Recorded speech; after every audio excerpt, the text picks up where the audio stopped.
वतन के काम आता है। નમસ્તે મિત્રો, મારું નામ મહેશ્વરી ખુશી નિતેશભાઈ છે।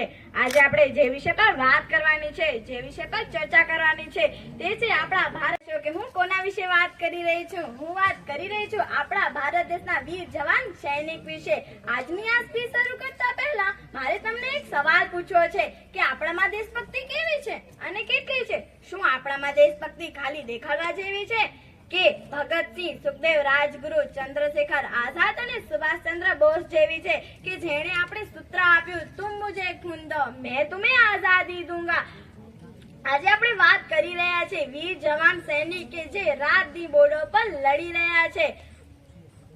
આ એક સૈનિકની વ્યથા તો આપણે ત્યારે જ સમજી શકીએ કે જ્યારે આપણે એક સૈનિક હોઈએ તો આપણે સૌ માની લઈએ કે આપણે સૌ સૈનિક છે। આપણે બોર્ડર પર લડી રહ્યા છે જ્યાં -15 ડિગ્રી જેટલું તાપમાન છે। કાલે આપણે ઘેર જવાનું છે।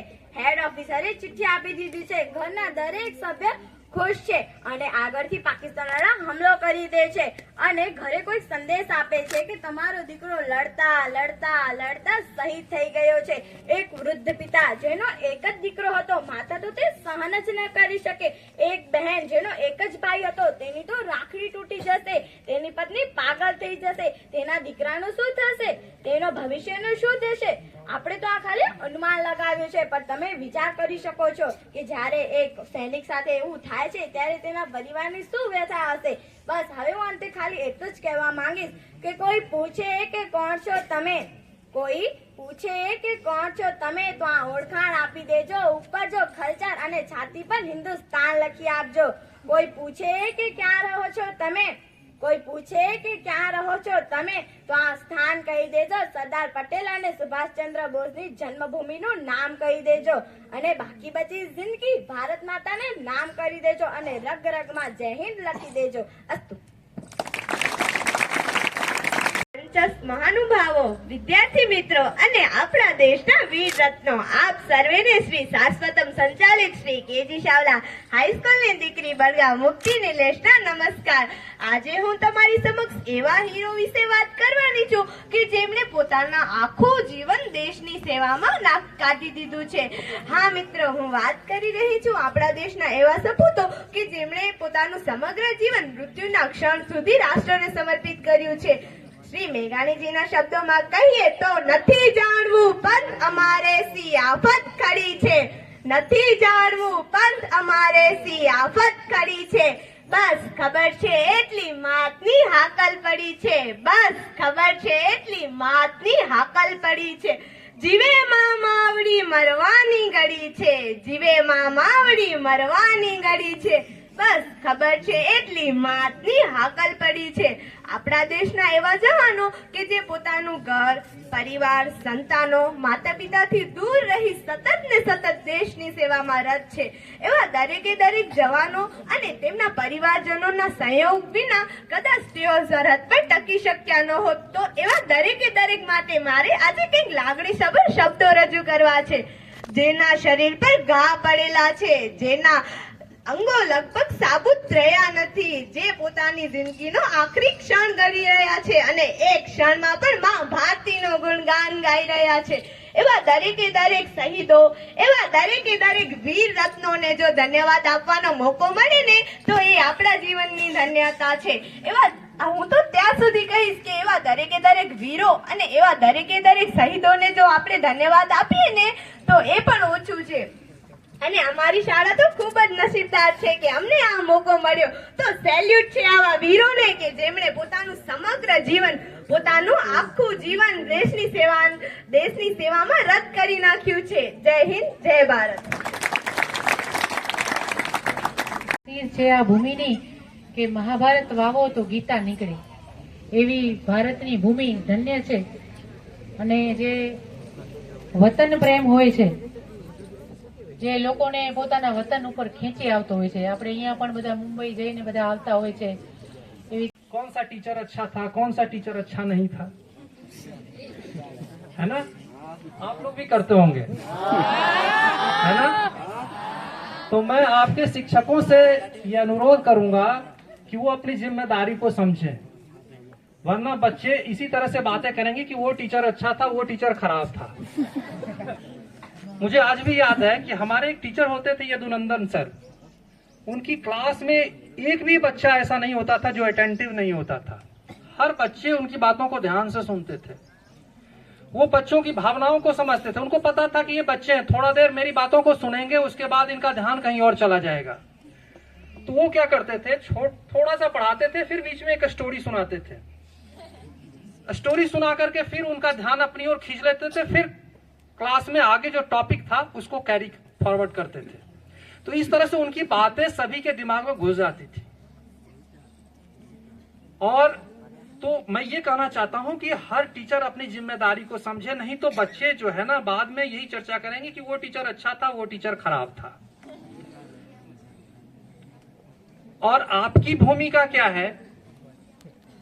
आपको ये, अभी आपने एग्जाम दिया होगा, किसी के सबसे ज्यादा मार्क्स आए होंगे, किसी के सबसे कम मार्क्स आए होंगे। तो आप में से बहुत सारे लोग सोचते होंगे कि वो पढ़ने में बहुत इंटेलिजेंट है और ये मैं पढ़ने में बहुत कमजोर हूं, है ना? आता है ना, इस तरह की भावनाएं आती है ना मन में। लेकिन ऐसा कुछ नहीं है। सभी को भगवान ने बराबर दिमाग दिया है। अब पूछोगे कैसे? अब मान लो तुम्हें ऐसा लगता है कि ये सबसे इंटेलिजेंट है और ये बच्चा सबसे कमजोर है, जिसको बोलते हैं ना बुद्धू।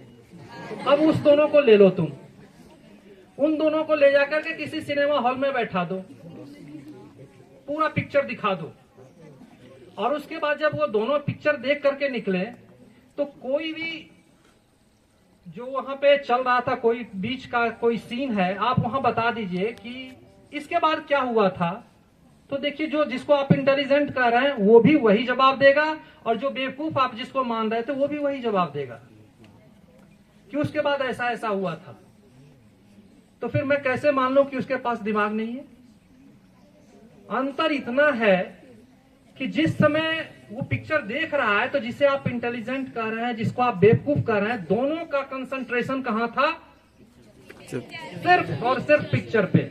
उस समय उसका ध्यान कहीं घर में, नानी घर में या कहीं और नहीं था। उसका दिमाग सिर्फ और सिर्फ दोनों का वहीं था। लेकिन जब क्लास में पढ़ाई होती है तो आप जिसको इंटेलिजेंट कहते हैं वो ठीक उसी तरह से, जैसे पिक्चर देखते समय उसका ध्यान वहां था, उसी तरह से उसका ध्यान जो है अपने टीचर की बातों पे होता है।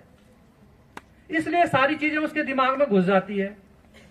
और जिसे आप बेवकूफ कहते हैं वो क्या कर देता है, उतने समय में अपना दिमाग डाइवर्ट करके कहीं और लेके चला जाता है। अपने दोस्तों के साथ में कल बाजार में कहा था, कल घर में मेरे दादाजी ने, मेरे पापा ने मुझे क्या डांटा था, क्या कहा था।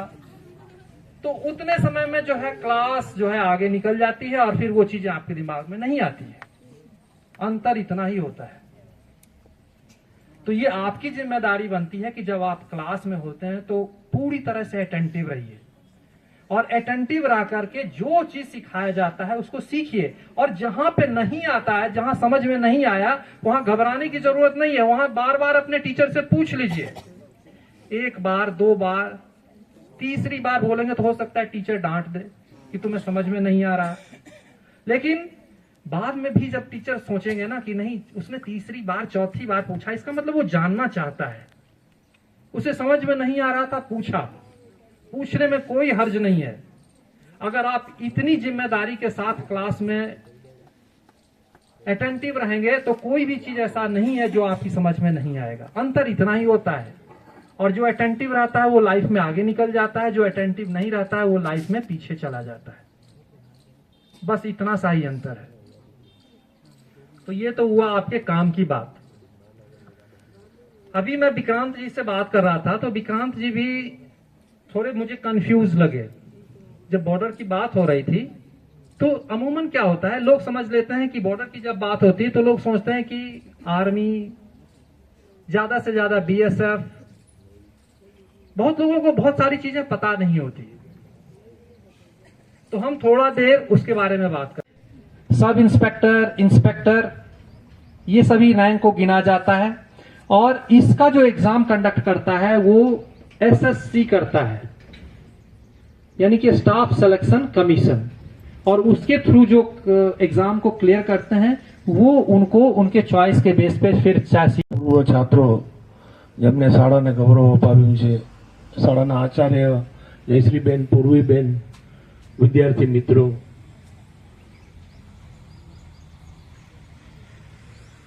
अपने हम दीपावली पर्व को प्रकाश पर्व भी बोलते हैं और ये विद्यार्थियों ने जो सोचा ये એનામાંથી પ્રેરણા લેવા જેવી છે કે તમે કઈ રીતે આગળ વધીને સ્કૂલને ગૌરવ કરાવી શકો. કામ કોઈ પણ નાનું નથી, બરાબર ને? બધું સમજવું, કોઈ નાનું કામ સમજવાનું.